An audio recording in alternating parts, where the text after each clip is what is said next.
(2012년) 처음 문을 연 탑10. 지난해 매출은 9,700억 원. 올해도 비슷한 성장세에 지난 11월에 진행했던 텐텐데이도 주말 이틀간 누적 매출 200억 원을 달성하는 등 대박이나 업계에서는 탑10이 1조 클럽에 무난히 들어갈 수 있을 거라고 예상하죠.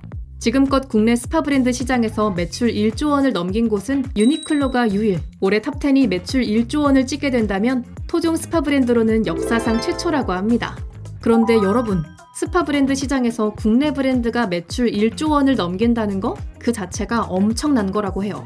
스파 브랜드, 그러니까 직접 디자인하고 자체 생산하고 리테일까지 하는 모델 자체가 생산, 자재, 재고 부담이 매우 클 뿐더러 오프라인 대규모 유통이 전제되어야 하는 사업이잖아요. 그래서 시작부터 어려운데 이미 국내에서는 자라, 유니클로 같은 쟁쟁한 해외 스파 브랜드가 굳건하게 자리 잡고 있기도 했고, 굳이 스파 브랜드가 아니더라도 한국 의류 시장은 이미 과포화 상태.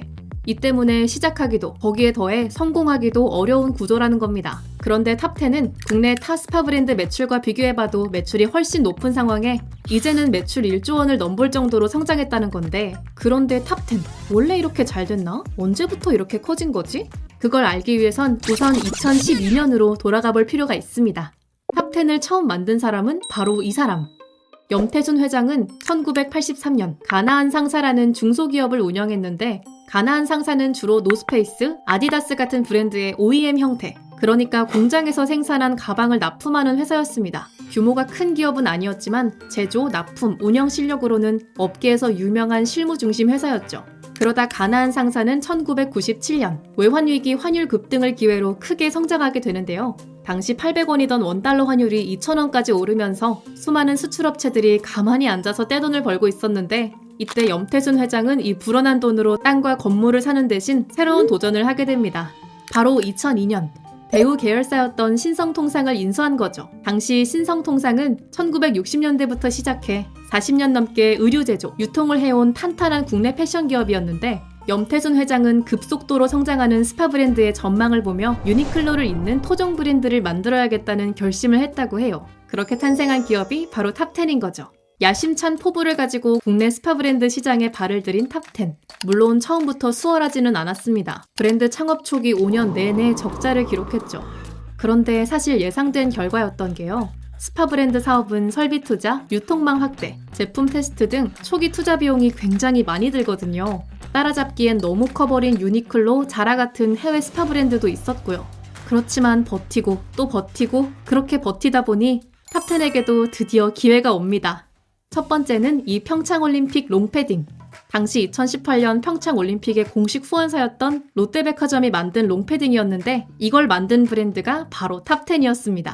거위털 충전재의 고급 사양으로 보통 4-50만 원 하는 제품이 탑10에서는 단돈 14만 9천 원이었는데, 이때 역대급 가성비로 입소문을 타 품절 대란까지 발생했다고 하죠.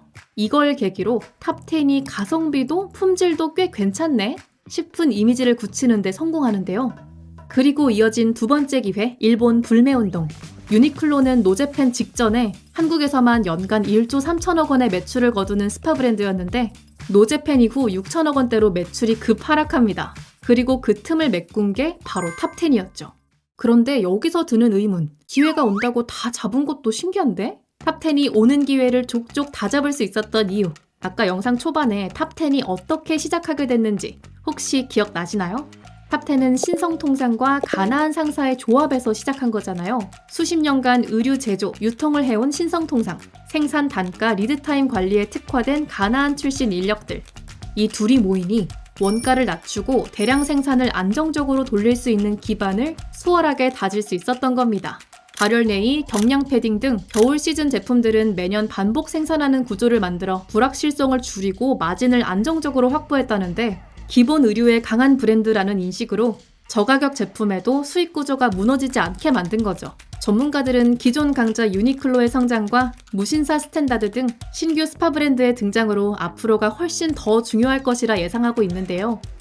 사실상 노재팬 운동이 거의 끝났다라고 보는 시각들이 많고, 유니클로가 최근에 또 성장을 워낙에 잘 하고 있는 상황이고, 더불어서 상장을 앞두고 있는 무신사 같은 경우가 자체 브랜드인 무신사 스탠다드라는 SPA 브랜드로 또 공격적으로 확장을 하고 있고, 중국까지도 이제 해외 확장을 노리고 있다 보니까 경쟁은 과거 대비 심화할 수 있는 그런 국면에 접어들었다, 이렇게 판단을 하고 있습니다.